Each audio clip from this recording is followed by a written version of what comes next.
সম্পাদিকা জনাব রানী আমরা বাংলাদেশ বিড়ি সংগঠনের পাবনা জেলা থেকে ভাই ও বন্ধুগণ ও সাংবাদিক ভাইরা এই রোদের মধ্যে আমাদের পেটে খিদে, তাই আমরা বিড়ির শিল্পকে ঠেকানোর জন্য আমরা রাজপথে নেমেছি। বিড়ি গরিব মানুষ বানায়, গরিব মানুষ খায়, আর সিগারেট ধনী মানুষ তৈরি করে, বেশি লোক লাগে না, বিড়ি লোক লাগে।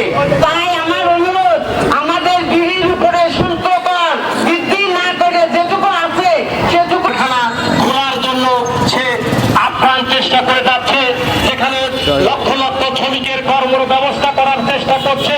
আমরা কি দেখতে পাচ্ছি, আমাদের এই শিল্পের সঙ্গে লক্ষ লক্ষ লোক জড়িয়ে আছে, সেই শিল্পকে ধ্বংস করে সিগারেটের বাজার কায়েম করার চেষ্টা করছে। এটা আমরা কখনোই মানব না। আমরা মাননীয় প্রধানমন্ত্রীর দৃষ্টি আকর্ষণ করতে চাই, আমাদের এই শিল্পকে রক্ষার জন্য যুগ্ম সাধারণ সম্পাদক জনাব আব্দুল গফুর ভাই। বাংলাদেশ বিড়ি শ্রমিক ফেডারেশন কর্তৃক 31 মোতাবেক পাবনা জেলা বিড়ি শ্রমিক মজদুর ইউনিয়নের সভাপতি সম্পাদক সহ আমার বিড়ি শ্রমিক ভাই বোনেরা, সাংবাদিক ভাই বন্ধুরা, গ্রহণ করুন বাংলাদেশ বিড়ি শ্রমিক ফেডারেশনের পক্ষ থেকে সালাম ও শুভেচ্ছা।